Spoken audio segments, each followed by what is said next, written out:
And we're live.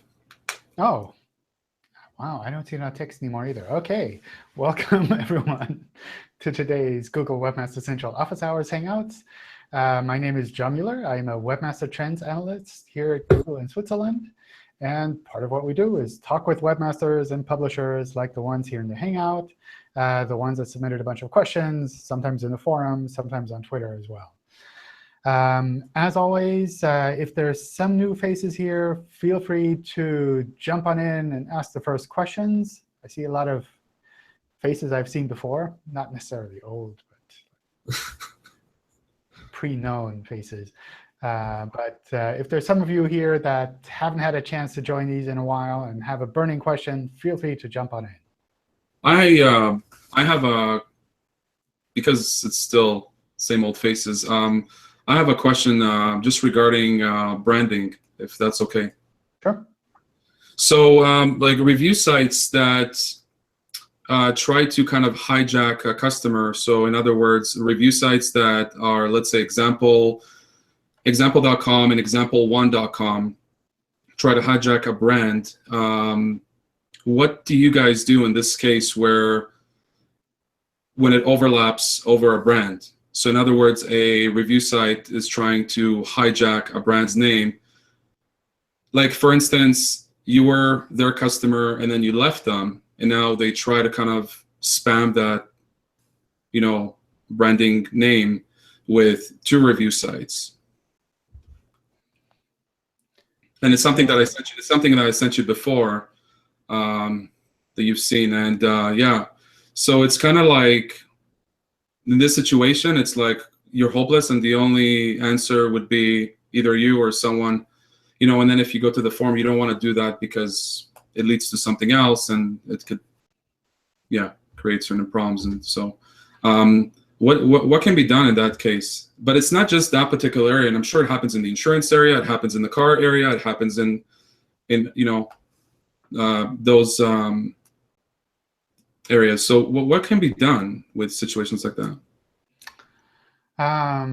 Not really much. So essentially what's happening is someone else is ranking with your brand name. And from our point of view, we don't have anything in our search results that would say, this is the official site, and only this site can rank for those names.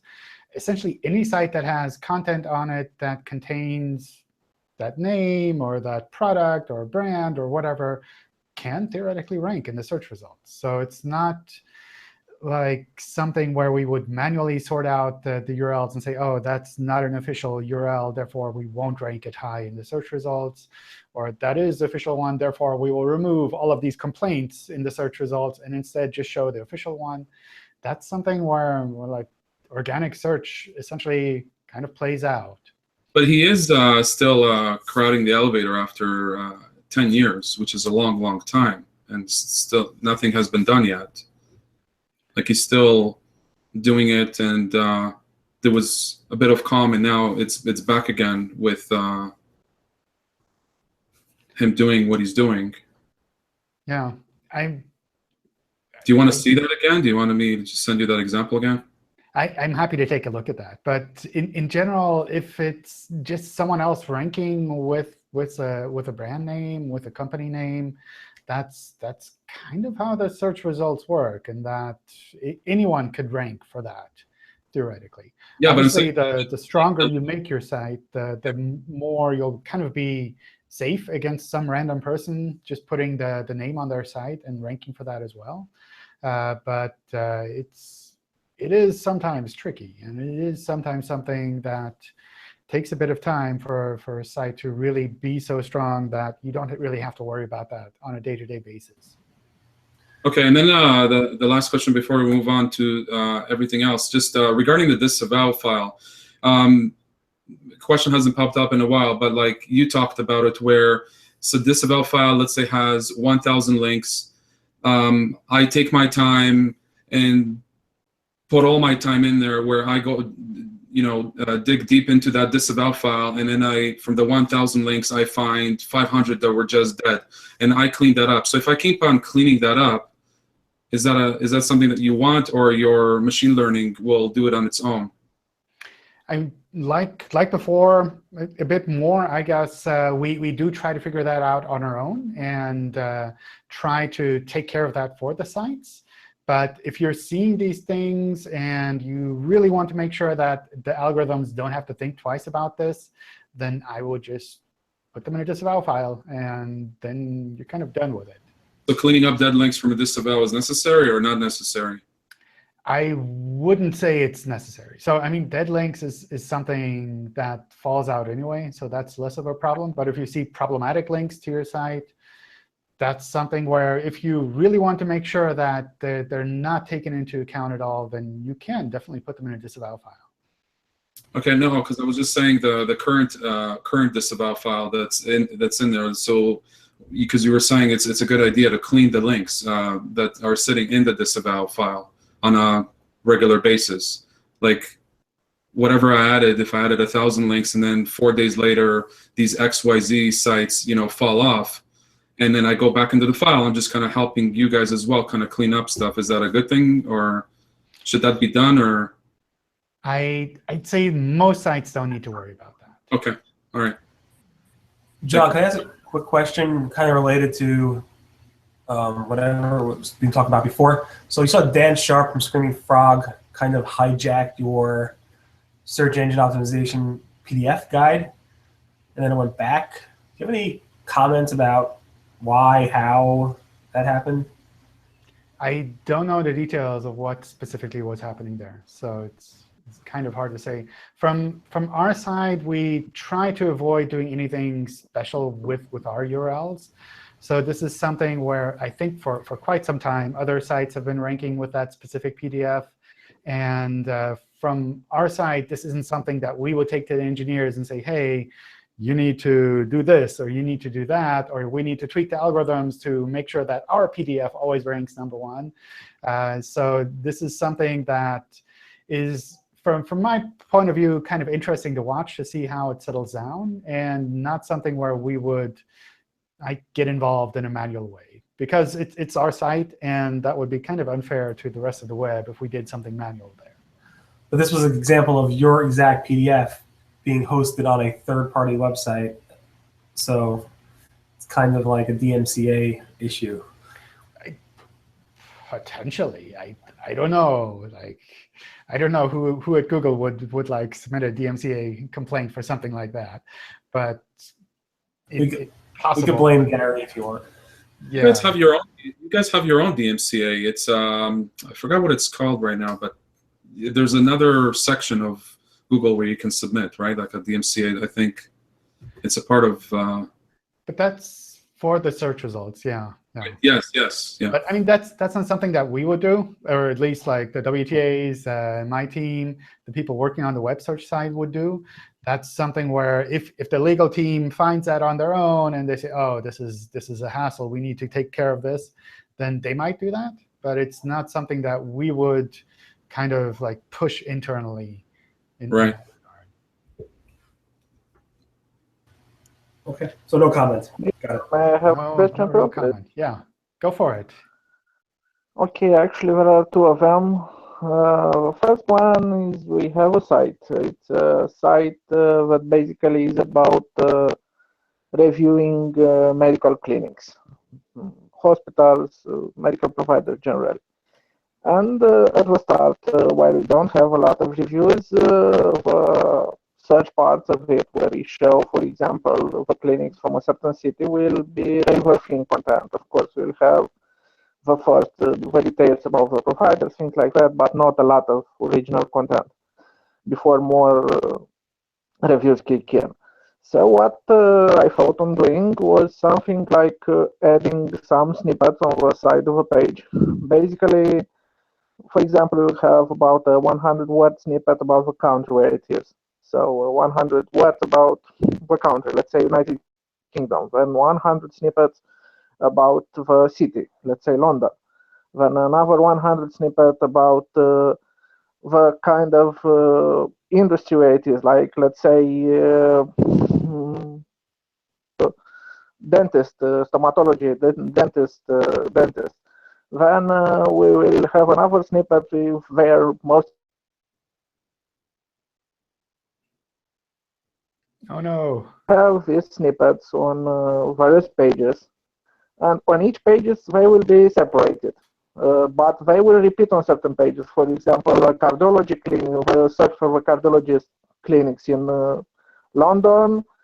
When we search for dental clinics in London, we'll both have UK part and the London part, but we'll have different snippets for cardiology, respectively, with special treatment. Then a cardiology one in London and one in New York will have a cardiology snippet identical but different parts for country and city. Is that okay, or it could be seen as duplicated content? Is that good, is bad, is useless? I would be careful with just automatically doing something like that, because it quickly goes into the area of doorway pages and doorway sites. So that's No, something. it's not. It's Yeah. nothing that it has for main content. That is just, it's useful for the user because the site is basically about medical tourism. So recommending people where they could find treatments and different prices all over the world. So it's kind of useful to tell them, okay, that's what you can find in this country. That's what this city is about. That's what this kind of treatment this clinics offer. I just be careful to really make sure that the content you're putting on these pages is useful for the users and is relevant for them. So not something where you're just kind of like artificially creating these pages, but where these pages really stand on their own. And sometimes that means that you can share content across these pages. That's, I think, kind of normal. If you have one product that you're selling in different variations, maybe you have different pages for that product, and they share the same description, or they share the same technical details with the exception of maybe 1 or 2 lines. So yeah, like saying widgets, and you have a widgets description on pages for red widgets, blue widgets, and then you have. I think that's something where if you're doing it really well, then that's certainly an option. But I would really be careful to avoid the situation where you're just taking various databases and you're mixing them together, and the whole site is essentially auto-generated. So that's kind of what I would watch out for. Part of the site, the main part would still be somehow in the boilerplate, because the main site will still be whether it's used part. That's perfectly fine. Yeah, some boilerplate is kind of normal. Okay, and the second question, it's about special characters in different languages. I talk especially about diacritics characters in Romanian, you know, those S with a little comma before it, or things like that, which you have also in German, and you have also in French. What it is recommended in a local language site? To use them or to not use them? Basically, I see all the big sites are using them, and it's theoretically the correct form to use them. But on the other side, the people searching, especially from mobile devices, will always search without using the special characters because it is just easier and faster to type. I'd use them the way that you think that they make sense. So in the content, I would definitely use them normally. Usually what happens in search is we recognize that the words are the same, and we treat them as synonyms. So that's something where we usually do a pretty good job. Sometimes you'll see slightly different search results if you do it with or without kind of the accents or the umlauts. But for the most part, we get that pretty good. What I noticed, though, is hello. Yes. What I noticed is if we search, I use the diacritics one, the special characters one, and I search in Google for the normal word, just a personal search. My word won't appear as bolded, because Google might see their synonyms, but they will not see them as identical synonyms, and they will not bold them. You know that the exact search phrase is bolded in the result. Do you think that might affect click-through rate and things like that? So in this sense, it would make sense to use the. Probably doesn't make such a big difference.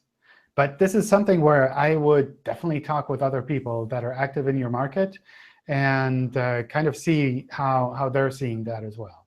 But for the most part, we've gotten used to people putting all of these decorations on their characters. That's a part of the language there. So it's not something that I would say, oh, you should never like mark your characters up like this. You shouldn't use umlauts or deacrylics or whatever. That's essentially the proper way to write the content. So that's what I would use. But on the long term, you think Google will move more and more towards the direction of determining that better and better, and it will be no disadvantage of writing properly and using proper characters in the language? Yeah, I would definitely go in that direction. So going on the long term, you would use the characters in the language format with special characters and the like. Yeah. OK. And in the URL, use the English character or just skip that character? Whatever you want. I see a lot of people use like the Latin characters without any special markup just to make it easier to copy and paste them. But whatever you want, both work. OK, thank you a lot. Sure. All right, let me run through some of the questions that were submitted. First one is a topic we've seen a bunch of times. In the past, you said that Google is discounting hidden content, like click to expand for ranking. Is that still true in the mobile-first world?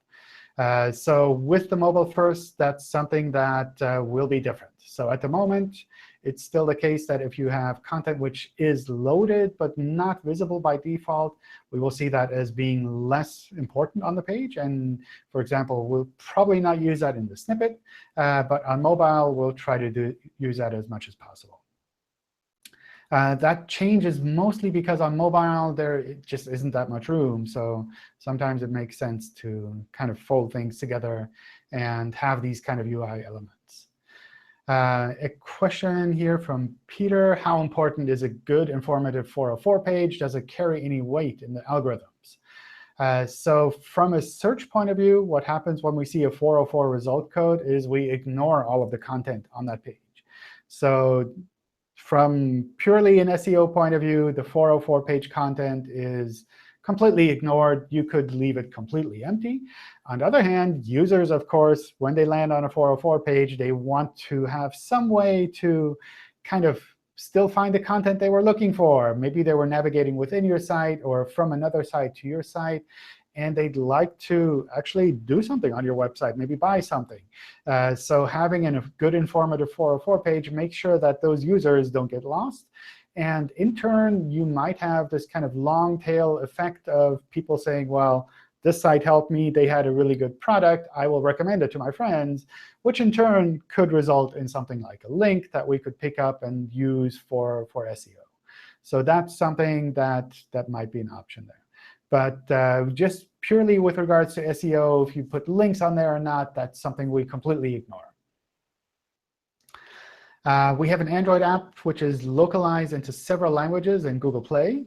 Kind of goes on that this app is listed once in Search Console, and all of the statistics kind of come together.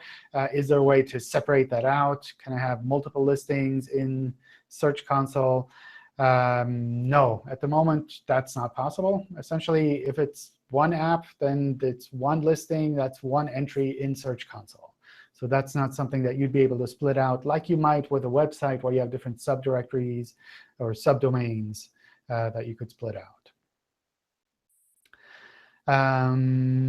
I try not to use iframes, says Greg, but does it help Google to see that my 12 nofollow links are in a single ad set and not in 12 separate ads?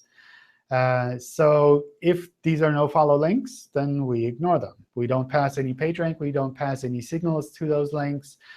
So if it's one link within an iframe or one iframe that has these links, or if those links are on one kind of div and they're separate links there on a single page, then that's essentially the same for us. So that's not something where you need to mess around with iframes. Also, with iframes, it's always a bit of a hassle when you look at things, how they work on mobile. So that's something where I try to avoid going down that direction. unless you really need to kind of block that piece of content from being crawled, for example, that might be an option.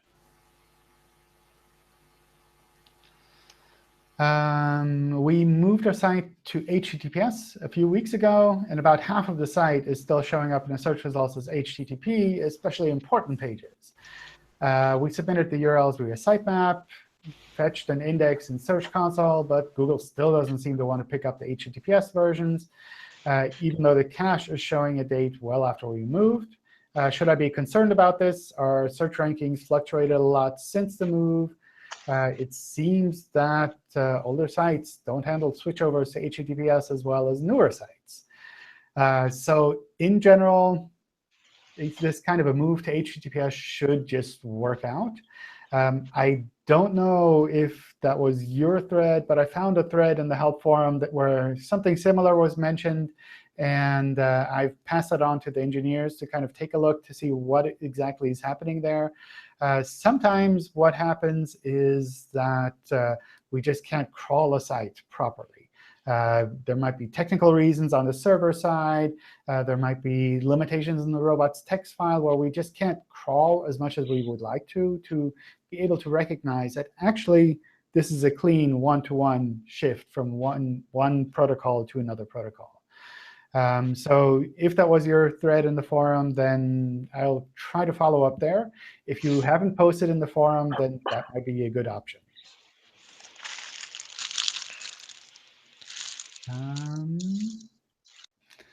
Let's see. Does the use of hamburger menus on desktop sites versus traditional menu bars affect how Google crawls, indexes, or ranks pages on a site? No. Essentially, that doesn't change anything. We can navigate through the site normally. We can see the links internally just as well.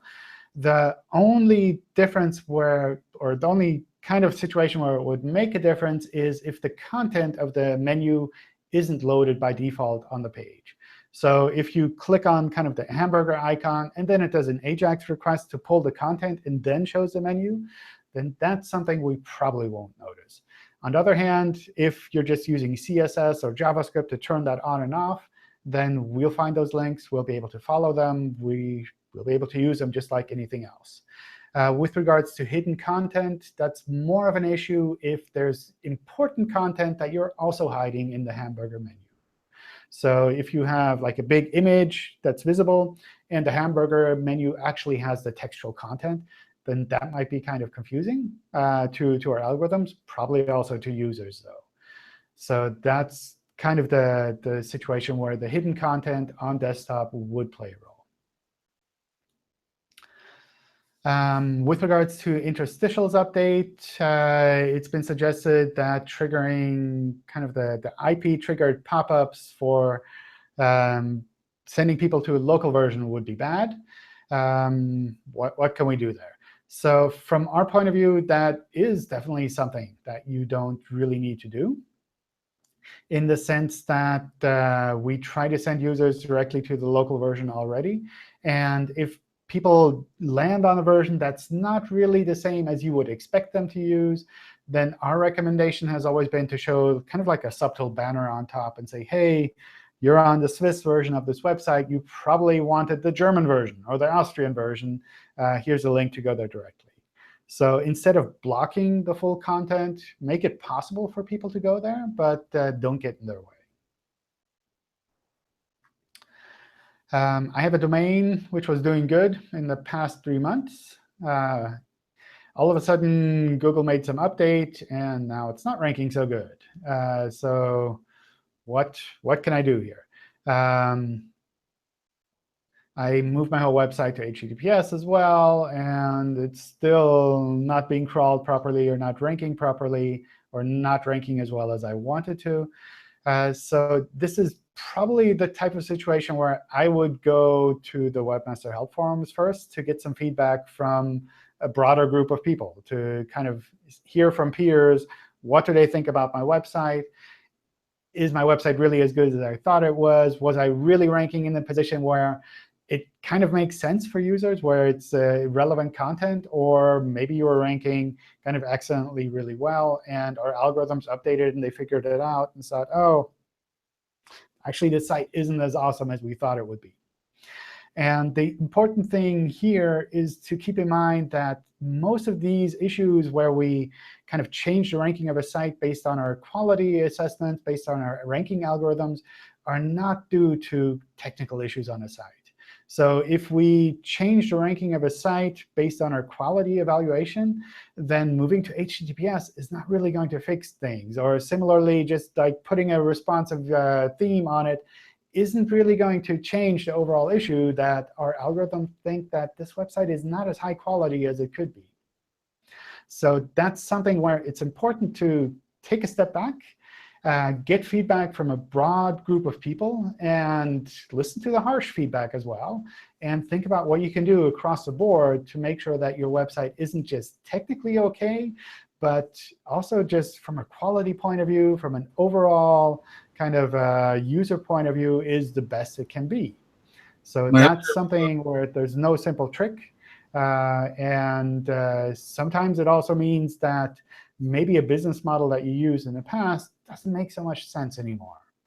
My other suggestion would also add speech to text. Actually, if you're lazy in reading your pages over and over again, put them speech to text, and then if they don't sound good, change it up. So it's another round. Yeah, that's a fantastic suggestion. That's something where you recognize kind of this SEO writing style fairly quickly, where if you had someone write it and they just included the same keywords over and over again, if you listen to someone actually speak it, then you probably recognize that this doesn't quite sound the way that I would talk to someone, or the way that I would present my product or my site, my business to other people. Exactly. Yeah. John, can I jump in with another question? Sure. So remember that mobile-friendly bug thing where we were mislabeling? There were two things that I didn't dig into as to not bother you guys. But one is it was only supposed to show for the site owner if it's not mobile-friendly, right? Yes. That was part of the bug? I think that's always been the case there. OK. OK, and that has been fixed in terms of if your site's mobile-friendly, based on the mobile-friendly testing tool, it will, assuming the date of the timing is right, it would now show the correct label. That's been fully fixed. Yes. And who it shows has not been changed. Yes, exactly. Site owner, so it's really only for the site owner. It's kind of an information like, hey, you should fix your site. So it's not meant as something where we're like publicly blaming you for not having a mobile-friendly site. It's really just for you kind of information. Hey, we checked your site. We found it wasn't mobile-friendly. You should try the test to make sure that it's really not mobile-friendly and fix whatever issues might come up there. And that site owner determination is based if you have added it in Google Search Console, or? Yes, exactly. OK, so if it's not in Google Search Console, it is not displayed. Exactly. OK, may I have one more different one? All right. OK, promise to try to be the last one. On another site, we are trying to merge quite a lot of pages because there was no penalty or anything like that, but we were not happy with the amount of content we had on them, so we tried to mix them together. And doing that would result in quite a lot of lost pages, lost URLs. In some cases, even losing a whole subdomain because it contains products we're no longer selling and things like that. And we are trying to redirect those pages to the pages we think are most relevant on a case-by-case basis. But in certain cases, for example, of a product we are not longer selling, it will be a lot of pages, maybe hundreds of pages, redirected to a single page, which will say we are no longer selling this product, we may have something else, a wish list, things like that. So basically, all these redirects, how Google would see them as soft 404. You would see them probably as soft 404s, because essentially you're saying this page is no longer valid. So we probably see that as soft 404s, maybe not always. But if there's no replacement, essentially, then it is kind of a soft 404, right? It's something that we should, in the end, drop out of our search results. So if someone's searching for that, we wouldn't send someone knowingly to a page that says, oh, we don't have this, actually. Okay, but could it lead to any penalty or things like that because we take more pages and redirect multiple sources to a single destination? No, there's nothing bad about having soft 404s. So worst case, they will be seen as soft 404s, and we'd lose credit and link power for those pages, but nothing else. No risk for penalty or anything like that. Yeah. Okay, because that's what would make most sense for our readers. And on the same site, we have another page which we promoted. It was a contest for bloggers, and it turned out incredibly popular. And we got a lot of backlinks to it. And the problem was that it has more backlinks now than the homepage, because we didn't ask for those links. They were natural, so we didn't ask to link to the main page or link to a product page. So that page promoting our campaign is actually now by far the most popular page on the site.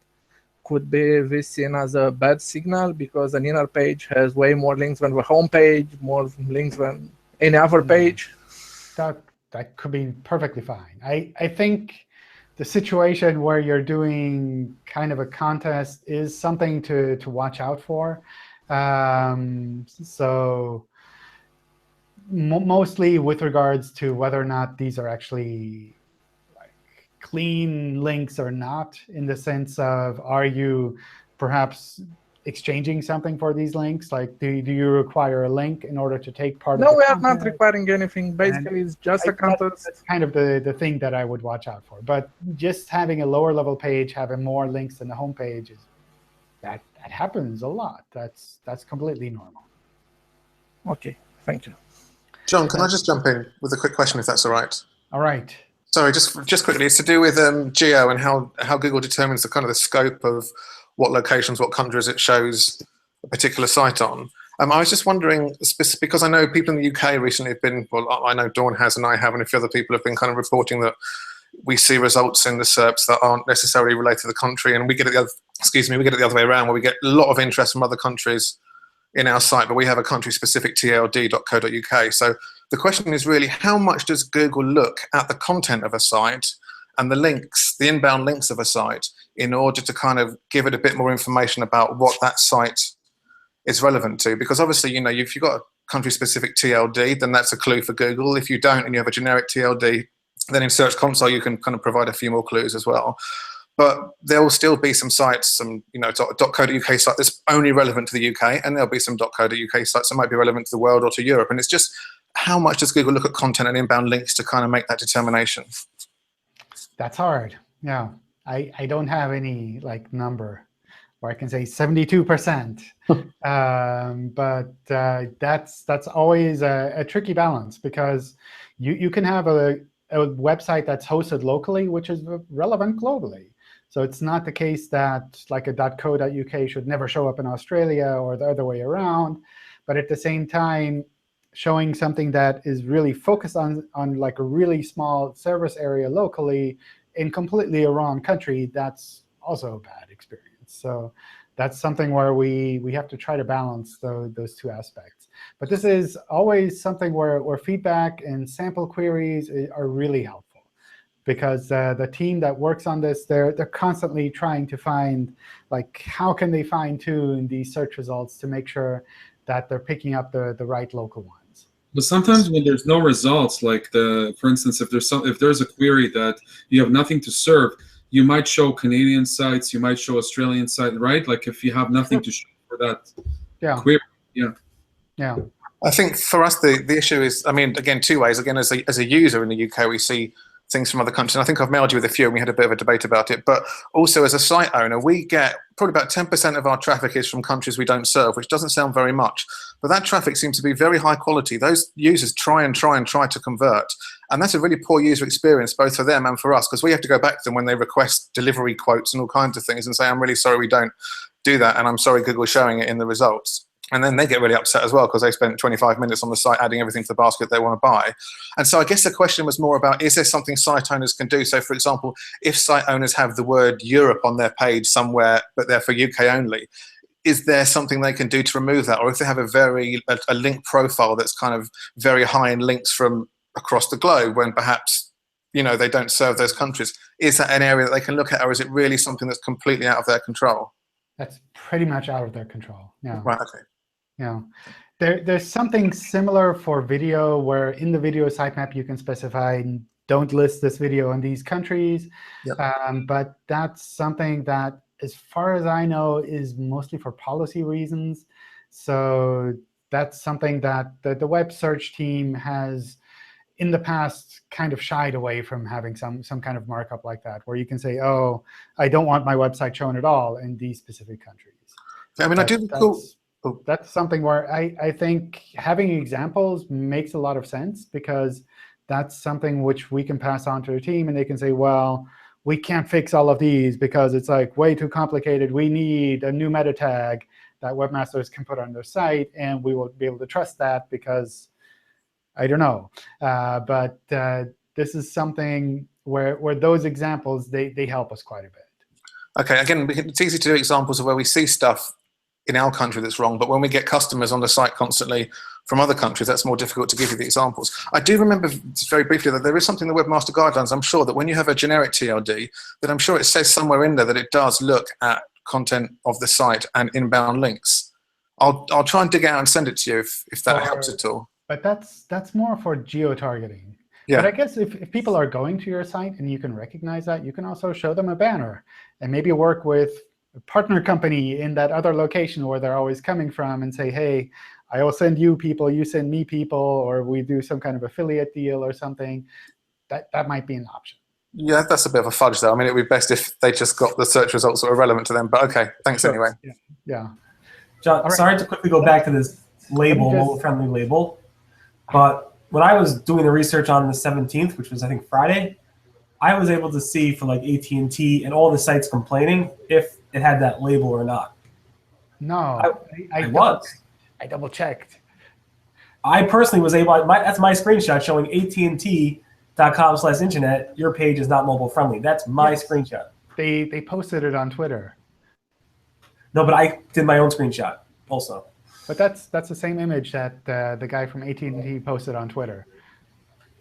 It could be, but I actually was able to check that. Oh, forget it. I'm not going to argue. All right, so I mean, it should. I mean, if we were showing it to other people, then I think we would have seen a lot more people complain about that. But I double-checked on that because that's one of the things I was afraid of as well. OK. Let me see. There are two questions, I think, in the chat as well. On the topic of HTTPS, are ranking fluctuations normal? For how long? Usually, with a move to HTTPS, you have minimal fluctuations in rankings in the sense that we can just switch things over, especially if it's really a clean one-to-one move. If all the redirects are set up, if we can, while crawling the site, recognize that everything is redirecting one-to-one to the new version, then that's something we can pick up within a couple of days, usually. If you double-check with like a site query or the index status reports, you'll probably see like one go down, the other go up. But the overall traffic should be fairly stable. It's just either sent here or either sent here. If you're seeing ranking fluctuations for longer than a couple of days or a couple of weeks even, then that's something I would definitely bring to our attention so that we can take a look to see what went wrong, because that's something we try to avoid. We've worked very hard with the ranking and the search teams to make sure that especially HTTPS migrations are as easy as possible with as minimal pain as possible. Will social link signals be lost? As far as I know, so when it comes to Google+, for example, when we recognize these kind of redirects, then we do forward that. As far as I know, with Facebook and Twitter, that also happens. I don't know for sure that always happens. But this is something that usually also takes quite a bit of time to kind of settle down in the new state.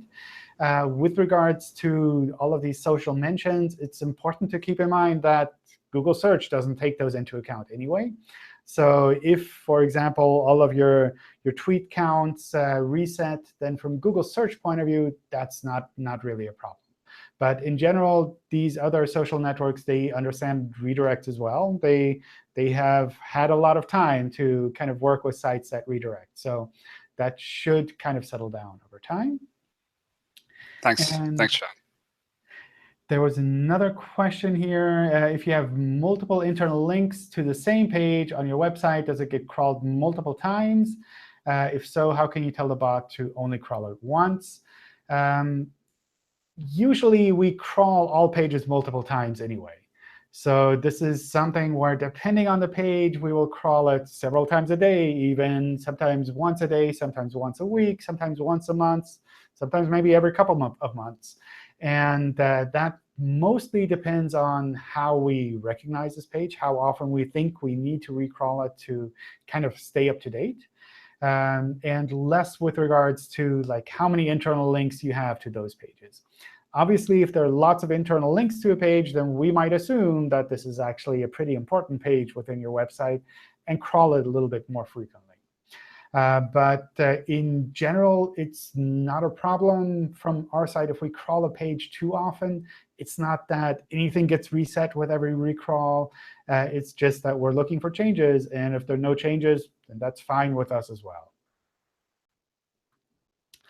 Yeah, hi, John. Hi. Yeah, John, actually, I have pinged the URL of Google in chat.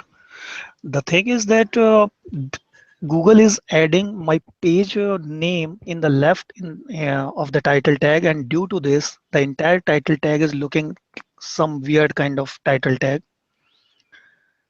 So I knew that Google always adds brand name in case if that is not in my title tag. But page name adding in left, I am starting from 20% discount, but the page name is left, extreme left. And due to this, 20% discount is in the middle. Can you just tell me why Google is doing this? I don't see what is happening where. Oh, the red bus. Seventh result. This is not my brand name. This is even I was trying to find it out why it is happening. I don't know. I mean, you have both of those words in your title as well. So I'm guessing that's kind of where that came together. But that's, I don't know. Sometimes we get these wrong. You're welcome to kind of submit feedback to us or send me that example directly, and I can take a look with the title team. But it's not the case that you can just like force a title that you want to have displayed. It's always a case that we try to figure out what people are searching for and try to adjust the title based on that to make sure that they understand in which sense that page is relevant to their current interests. So that's kind of where we shuffle things around there. So in such case, what would you recommend? Should I experiment some other title, or should I just send feedback to the Google? I mean, you can always experiment, try different titles out, and see what works best for you. Maybe a short title that doesn't need a lot of changes, or if it has additional words, then that also works. Also, consider what it might look like on mobile. So maybe it looks like this on desktop, but if everyone is searching for it on mobile, then maybe that's not so relevant actually to you. So those are kind of the directions I would head there.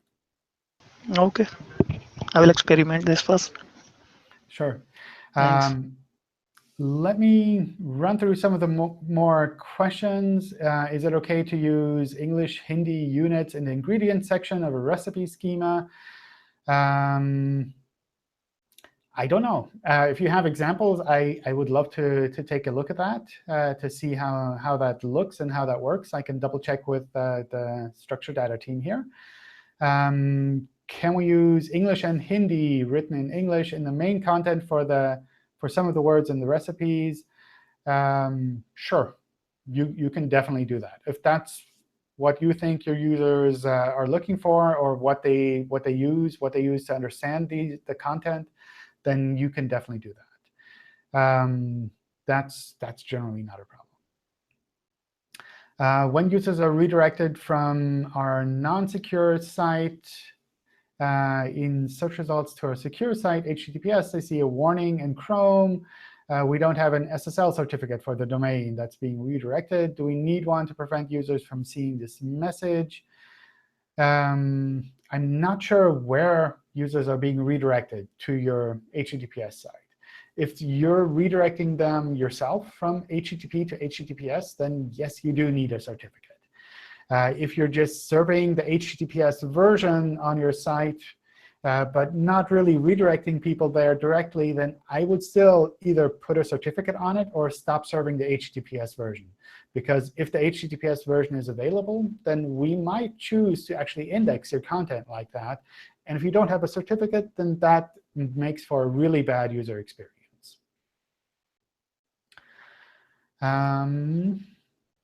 Question about migrating a large site from m. domain to a responsive version. More or less, what's the best way to handle a redirect process? So I think we have this scenario actually covered in our documentation. So I would double check there. In general, the normal process that I'd recommend there is to redirect from the m. to the www version, and also to remove the alternate mobile links from the www version, so that we can crawl the main version and we have the full answer there. So that's essentially what I would do there. With regards to Angular, which you also mentioned there, if you can't do a server-side redirect from the m. version and you need to do that in JavaScript, then usually that's fine too. What will happen there, though, is that it'll be a bit harder for us to recognize the redirect if we have to first process the JavaScript. So it might take a little bit longer. In practice, that shouldn't play a role at all, because you're just combining these pages, and the m. version was just an alternate version. So it's not that you're moving your site. You're just essentially just taking out the mobile separate URLs, which is perfectly fine to do.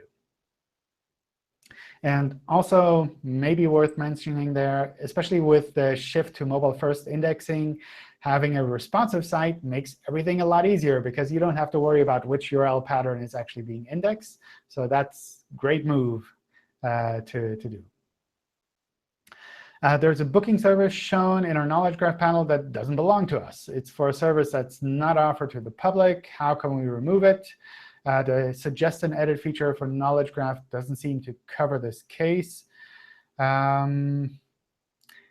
So one thing I would do there is make sure you're signed in to your account that has your website verified, because then we can take those suggestions from the sidebar through a different path. If we know that this is actually your site, your business, then we can kind of trust that feedback a little bit more. If you're still not able to submit feedback specifically around that, then feel free to ping me on Google+ with the details, and I can pass that on to the team here.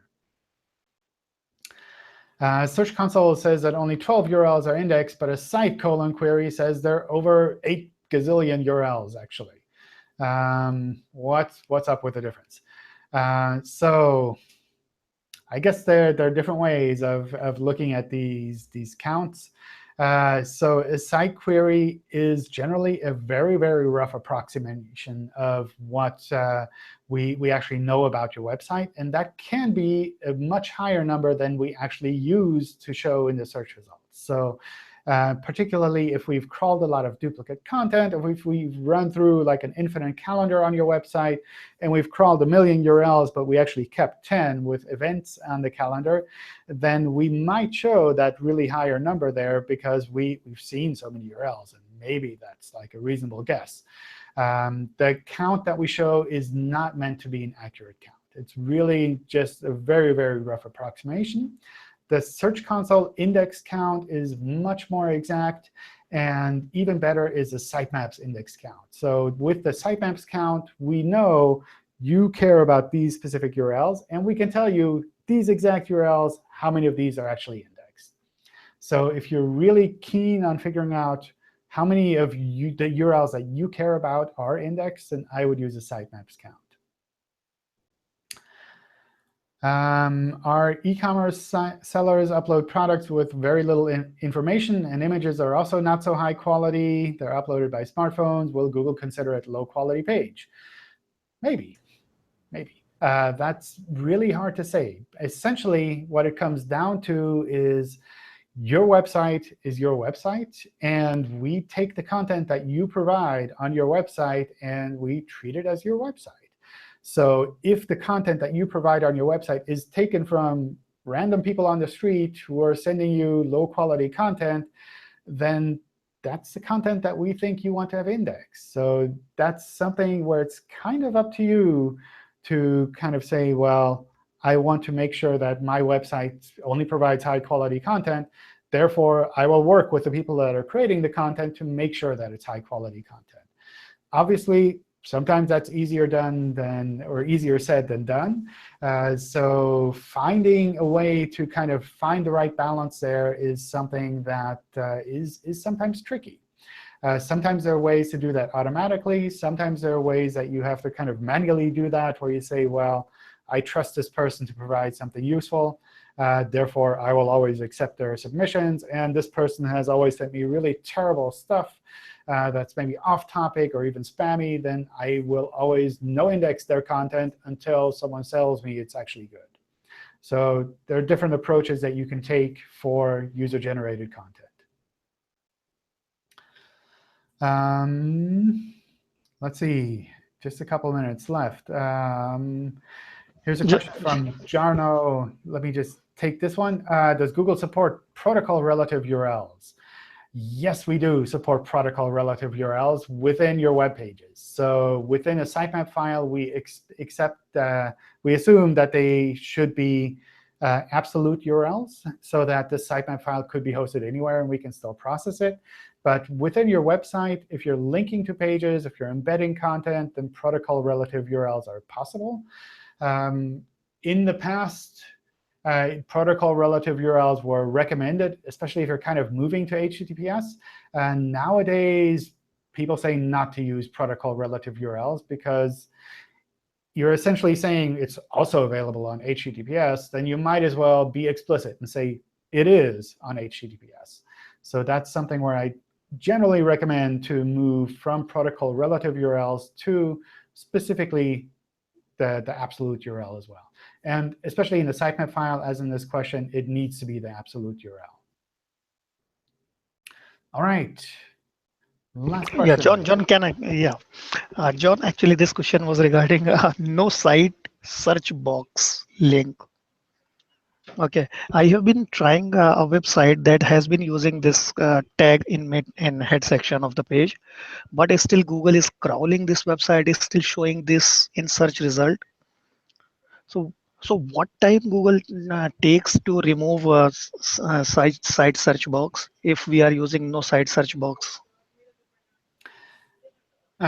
Usually that takes a bit longer than normal crawling and indexing. So I've seen in the past situations where it takes maybe 2, 3, 4 weeks to actually be reprocessed because it has to apply to the whole website.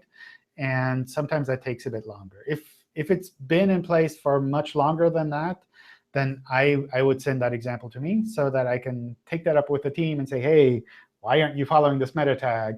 Or maybe there's something wrong with the markup that I can let you know about. Okay. All right. Let's see. One more question from Mark in the chat. We've seen an uptick from garbage links, over 3,000 in the last several months, of people doing negative SEO toward us. Do we need to disavow these links? So in general, we recognize this, and we just ignore that on our side. So for the most part, you don't need to do anything.